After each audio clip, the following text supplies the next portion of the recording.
Question du jour, on m'a demandé mon avis sur le jeûne intermittent.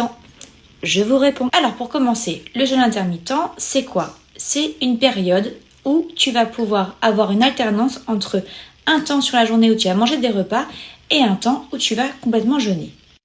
Par exemple, tu manges sur un temps, sur une fenêtre de 8 heures, et le reste du temps, les 16 autres heures, tu jeûnes et tu ne prends pas de repas. Le principe est donc de laisser du temps à ton corps de se reposer. Déjà pour commencer, pour moi, il y a deux types de profils de personnes.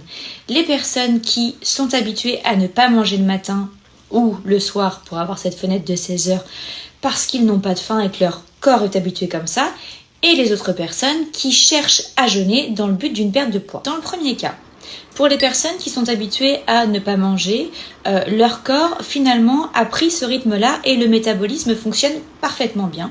Pas de ralentissement, le corps est au repos mais le supporte très bien. Et donc, quand ils vont avoir une sensation de faim, le corps va se mettre en équilibre sans souci. Deuxième profil, ceux qui sont en quête de perte de poids. Mais là, attention. Bien sûr, cela va marcher dans le sens où ça peut permettre d'avoir un repas en moins et donc un déficit calorique s'il n'est pas rattrapé par la suite.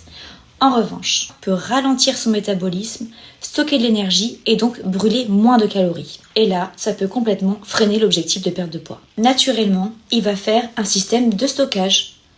On ne m'apporte plus à manger, je réserve tout ce que je vais pouvoir manger et en plus, je suis au ralenti. Le jeûne intermittent peut être une bonne solution pour reposer le système digestif, mais pas trop souvent. Le corps a besoin de pics de glycémie pour pouvoir fonctionner et être en bonne énergie. Oui, j'ai bien dit pic de glycémie. C'est ce qui va vous permettre au quotidien dans la journée d'être en plein régime. Alors tu l'auras compris, ton métabolisme a besoin de carburant régulier pour rester performant. N'oublie pas que même au repos, il brûle. Je suis persuadée que ce qui compte le plus, c'est l'équilibre du corps et du métabolisme et pas les restrictions extrêmes.